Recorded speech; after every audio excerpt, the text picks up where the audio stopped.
বৃন্দাবনের প্রথম দিনেই অত অব্দি দেখেছিলাম আমি নিধিবানে ছিলাম।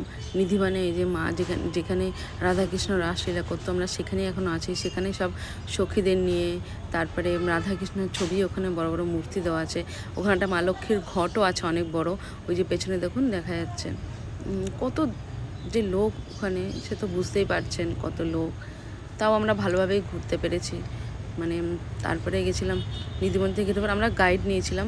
গাইডটা নিয়ে যে কত ভুল করেছি। মানুষ ভাবে যে আমরা জানি না, যখন এইগুলো হচ্ছে যারা নাকি নাকি রাতেরবেলায় রাধাকৃষ্ণ এই নিধিবানে ছিল, তাদের নাকি ওটা সমাধি ছিল।